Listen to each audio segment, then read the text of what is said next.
Today we'll be doing trigonometry, question 5.1 up to 5.1.1 up to 5.1.3. So the question reads as follows: given that square root of 13 sine x plus 3 equals 0, where x is the element of 90 degrees to 270 degrees, without the use of a calculator, determine the value of sine 360 degrees plus x, tan x, and cos 180 degrees plus x. So the first thing that we are required to understand is square root of 13, square root of 13 sine x plus 3 equals 0. So from this part, we actually have a trigonometric ratio, which is sine x. So what are we going to do here? We are going to make trigonometric ratio, which is sine x, to be subject of formula from this one. Reason why is because we know that sine x is actually opposite of our hypotenuse. So we can be able to draw this, or we can be able to find the value of x, y, and r. Remember, when we are dealing with this question, we actually need the value of r, x, and y. So what are we going to do for this part? So first of all, we're going to take 3 to the other side. So then we're going to have square root of 13 sine x equals a negative 3. Remember, when it goes to the other side, it's going to change the sign. So now we're going to divide both sides by a square root of 13. Dividing both sides by a square root of 13, we're actually going to have sine x equals negative 3 over square root of 13. So now we are done with making sine x to be some zero formula. So what is it that we need to know? So here we know that this is y, and here this is our r. So now we have two values. So it means we have one missing value, which is going to be our x, as you can see there. So first of all, we need to find that value of x. So by finding the value of x, we know that y is negative 3 and r is square root of 13. Remember, another thing is r will never be negative, by the way. That's hypotenuse. So let's find those values. We know that our y is negative 3, then our r is square root of 13, then the missing one is x. So how do we find x? To find x, it's theorem of Pythagoras. I hope you remember that. So we're going to have r squared equals x squared plus y squared. So we are looking for the value of x. We know that our r is square root of 13 squared. Then we know that this is negative 3 squared. So by solving here, we're going to have 13 equals x squared plus a 9. Remember, this negative is going to vanish now. So we're going to have x squared equals 13 minus 9. What is 13 minus 9? I think that's going to give us a 4. So we are going to have square root of a 4 to solve for x. So x is going to be plus or minus 2. But now we need to know which one are we going to take. Is it negative or positive? So we go back from our Cartesian plane. Remember, we need to draw our Cartesian plane in order to draw our, in order to solve this question.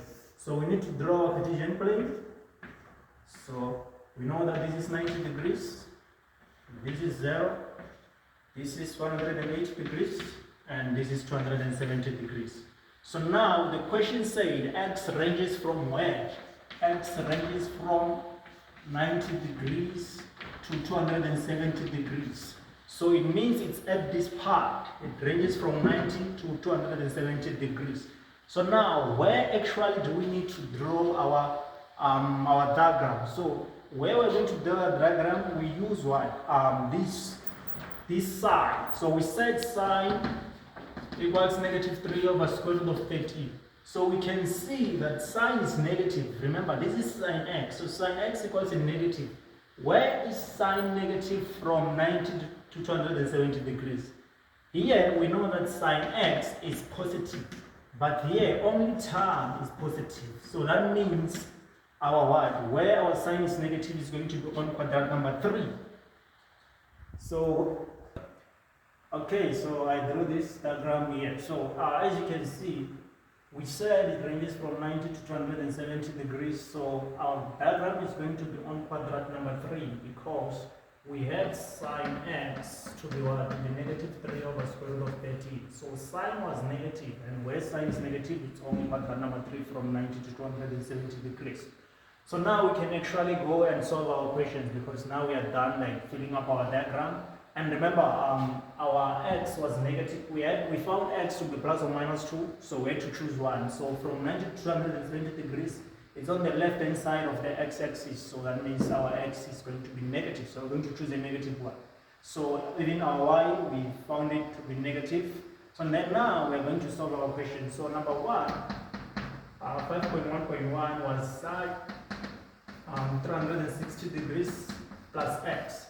So sine 360 degrees plus x. So here we can just use our calculator, whereby we are going to substitute a value of 1 here where there is x, and then we punch an equal sign. Then if we get a negative number, it means our sign is going to be negative. If we get a positive number, it's going to be positive. However, we can just come from our diagram. As you can see, 360 plus, where is 360 plus? 360 plus is going up. So going up here, we have all. So all of them are positive. So that means our sign there is just going to be positive. So we're going to have plus sine x. So now we are going to find an answer, and then we know that sine x is this from here, from our question. So that means our answer is just going to be negative 3 over square root of 30. Then number 2, 5.1.2, it was tan x. Tan x. So for this one, it's just simple because tan is tower. Remember, soccer tower. Soccer tower. Tan is just tower. It means tan is opposite of adjacent. So this is opposite of our adjacent. So now what is opposite from our diagram? Opposite of the angle. Opposite of the angle is x. I mean it's negative 3. So it's going to be minus 3 over what? Over adjacent. Adjacent of an angle is minus 2. This is just going to be 3 over 2. So now we're going to solve the last question, which was 5.1.3. So 5.1.3, it was cos 180 degrees plus x. So this one is just simple again. You can just go straight to your calculator. You can just put 1 here. Remember, you just substitute 1 there. And then if you get a negative number, it means cos is negative. If you get a positive number, it means cos is positive. So now, what are we going to do without using a calculator? We can just go straight to our diagram. So our diagram, we know that this is 180 plus. 180 plus, only tan is positive. Remember, that's quadrant number 3. Only tan is positive there on quadrant number 3. So that means all of them are negative there on quadrant number 3. So therefore, also cos is negative. So we're going to have negative cos x. Now, we are going to find the value of negative cos x. Remember, we said we have soccer tower from here. So car, we have a cos here for car. So that is to say adjacent over hypotenuse. So now we need to find our adjacent and our hypotenuse. Don't forget the negative. So put the negative outside, then open a bracket, and then do what? Substitute adjacent and hypotenuse. Adjacent, as you can see, is negative 2. Divide by our hypotenuse, which is square root of 13 from the diagram. So that's going to be square root of 13. Then negative by negative, that's going to give us a positive. So our final answer is just going to be 2 over square root of 13. So this is it for question 5, 5.1.1 up to 5.1.3.